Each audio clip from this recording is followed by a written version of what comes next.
the emotional effects of being blind and deaf. Oh, wow. The first sense a baby experiences is sight and sound. Children grow up being taught with words communicated through vocalizing and eyesight. As we get older, we forget that being able to see and hear everything is a privilege. Many people in this world may not have the advantage to watch the sunset over the mountain or listen to the crickets chirping at night because they no longer have access to those two senses. Whether it's being born visually impaired or becoming deaf from old age, it becomes emotionally draining for not only you but for your loved one. So an emotional toll of being blind.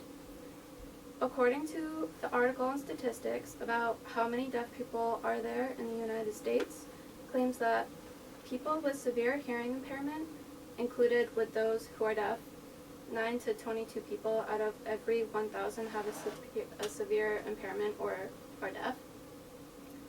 When becoming blind, people tend to focus more on their negative feelings because self-esteem is an immense feeling that overcomes people who are blind.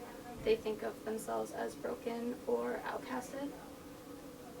Frustration is a common emotion because daily tasks keep reminding that individual that he or she is blind. They need further assistance in these basic skills, like walking across the street or throwing away trash and even going out to getting the mail. They can't do that by themselves. A feeling of being separated may vanquish because these individuals are losing a sense of where they are and everything around them, and this can lead to resentment.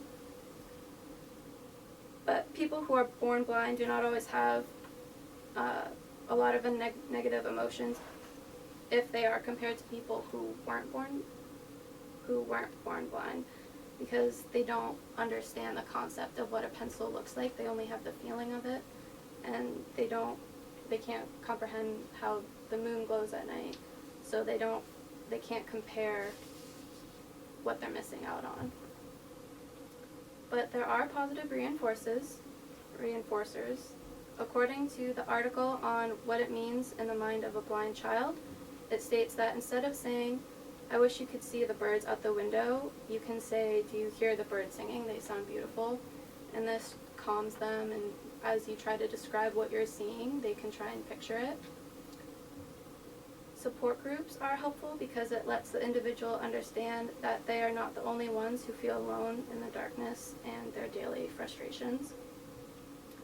There is actually a guide dog school that people can apply for, and in the article, Guiding Eyes for the Blind, it says that roughly 2% of all blind people and visually impaired work with guide dogs, and those people who choose to work with them discover a new sense of freedom, an increased level of confidence, and a feeling of safety, and then also a new companionship.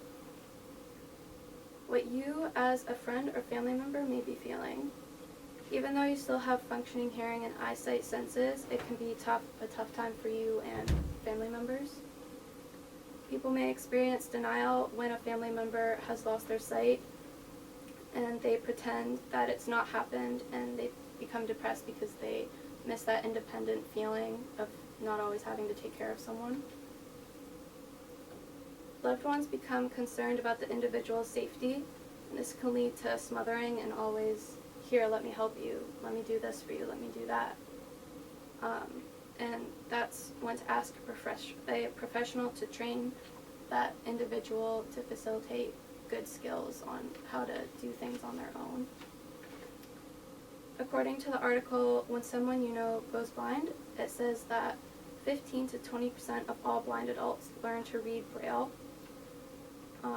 And this is because the people who don't want to learn Braille, their friends and family members create this expectation for certain skills that, oh, because you're blind, you need to learn this skill and you need to do that. And but everyone always has their own comfort zone, and they're willing to do whatever they want. Guilt can play a role in these emotions because people feel the need to take care of their loved ones, but when they have a busy life, they may not always be available to look after them. After analyzing how one may feel about losing their eyesight, it is also important to scrutinize people who are deaf. emotional toll on being deaf. When people become deaf, they focus on their negative feelings because anger, they become angry. It becomes difficult to communicate with people and, not only their friends, but let's say a waitress, and the waitress doesn't understand how they're trying to speak to you, and they don't understand because they can't talk. They become depressed because they may not be able to hear their favorite music, listen to their children laughing or the waves of the ocean. Confusion is common because the individual cannot hear the tone of your voice, so it's difficult for them to tell if you're joking about something or if you're being serious. So they tend to read your body language.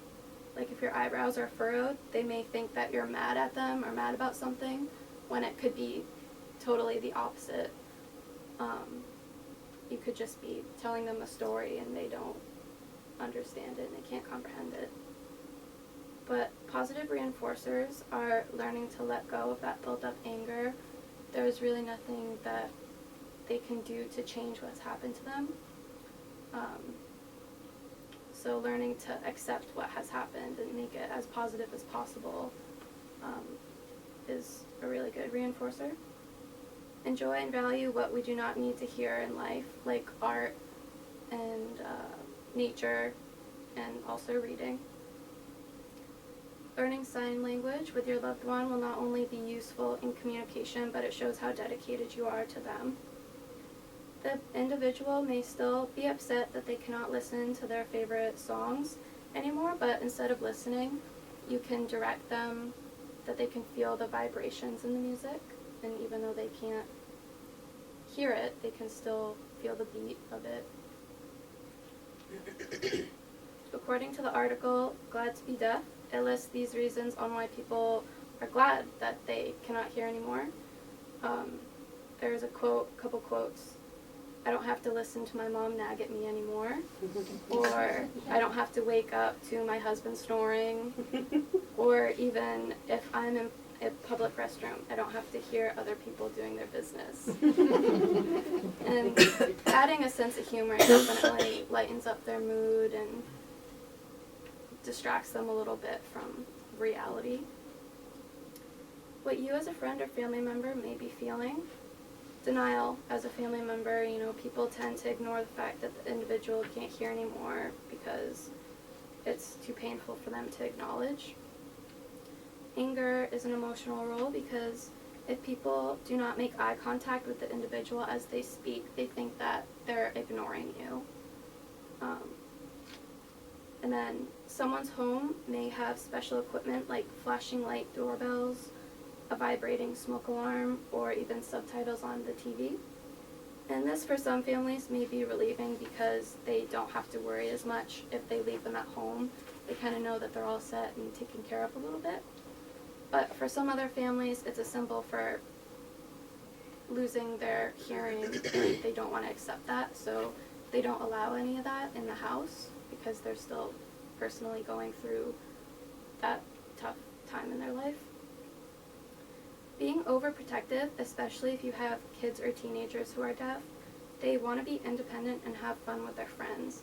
And being strict comes with good intentions, but without letting go, people don't know what their children are capable of doing until they do it on their own. So if they learn themselves, then they can become more comfortable with their impairment. This information can be overwhelming if there is someone you care very deeply about who is blind or deaf. There are different ways to communicate and comfort the person who is suffering from all these emotions, but the most important thing to remember that they are the same person with their heart, mind, and soul. Yes, it will most likely be difficult at first with this emotional roller coaster ride, but the love between you two will only grow stronger.